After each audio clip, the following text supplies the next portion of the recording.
Hello दोस्तों, कैसे हैं आप सब लोग। नमस्कार। आप सुन रहे हैं मीना चौधरी की आवाज़ और आज हम लोग बात करेंगे रामचरितमानस, मनुष्य, प्रकृति और मानव मस्तिष्क और भगवान के बारे में। भगवान कौन है, क्या है, इसके बारे में हम लोगों की आज बातचीत होगी। चलिए शुरू करते हैं। मैंने रामचरितमानस का बहुत गहराई से अध्ययन किया है और यह पाया है कि रामचरितमानस मनुष्य और प्रकृति, पेड़ों के आपसी संबंधों की विवेचना करने वाला ग्रंथ है। सीता को जंगल कहा गया है और राम को पेड़ों से प्रेम करने वाले ऐसे राजा के रूप में दिखाया गया है जो जंगलों को बचाने के लिए अपनी उस विकासवादी अर्थव्यवस्था राज्य को ही त्याग कर देता है जो जंगलों का सफाया करती है। इसलिए राम को वनवासी कहा गया है। रावण उस मनुष्य को कहा गया है जो पेड़ों के अन्य गुण न देखकर उन्हें सिर्फ लकड़ी मानता है और अपने उपयोग हेतु बेरहमी से जंगलों को काटता रहता है। सीता हरण का अर्थ जंगलों को जबरदस्ती काटना ही है।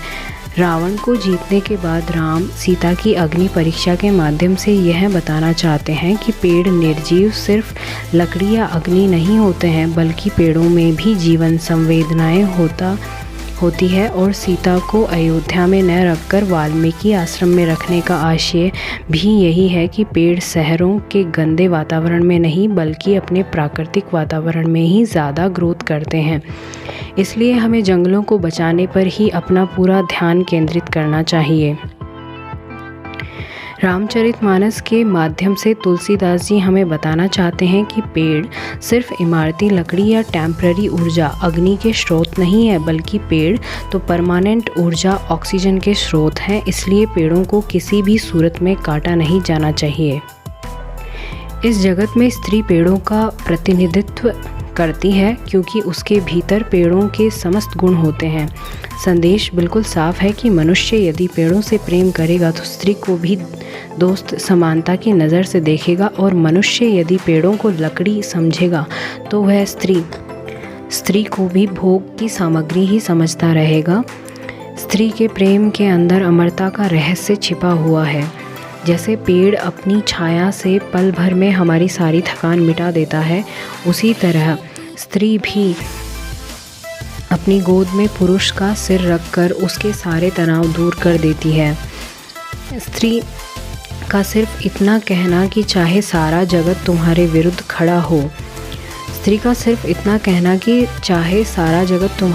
खड़ा हो, मैं सदैव ढाल बनकर तुम्हारे साथ रहूंगी, पुरुष के भीतर अदम्य ऊर्जा का संचार कर देता है और वह पूरी दुनिया से टकराने के लिए तैयार हो जाता है।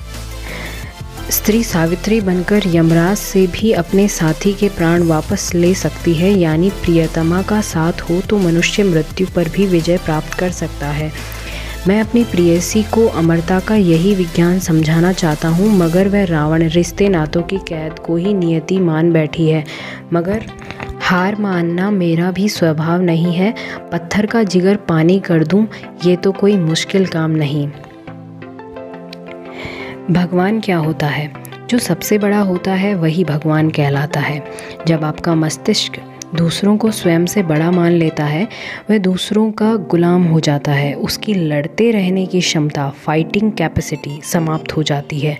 ऐसे में उस मनुष्य की मानसिक ग्रोथ शक्तियाँ रुक जाती है। हम अपने भाइयों, साथियों या पड़ोसियों से तो तुलना करके अपने आप को उनसे बड़ा बना लेने की कल्पना कर लेते हैं, लेकिन ज़्यादा बड़े आदमी के सामने आते ही आपका मस्तिष्क भयभीत हो जाता है कि इससे लड़ना संभव नहीं है और फिर वह उसका गुलाम हो जाता है। इस हार मानने को ही हम ग्रेविटी कहते हैं।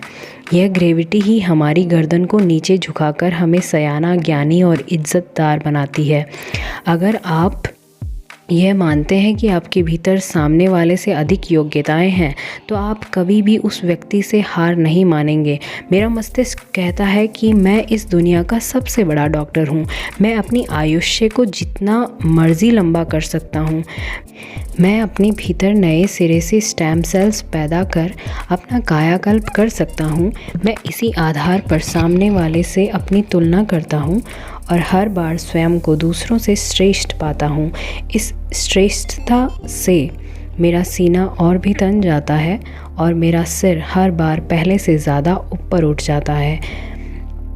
मेरा मस्तिष्क स्वयं को इस दुनिया का महानतम मस्तिष्क मानता है, इसलिए मैं कह सकता हूँ कि मैं ही भगवान हूँ। इसलिए मैं कह सकता हूँ कि मैं ही भगवान हूँ। आपके भीतर जो भी गुण है उसे इतना निखारिए कि आप हमेशा स्वयं को दूसरों से बेहतर समझते रहें। उसे इतना निखारिए कि आप हमेशा स्वयं को दूसरों से बेहतर समझते रहें। नियति हमेशा बलवान की ही गुलाम होती है। धन्यवाद।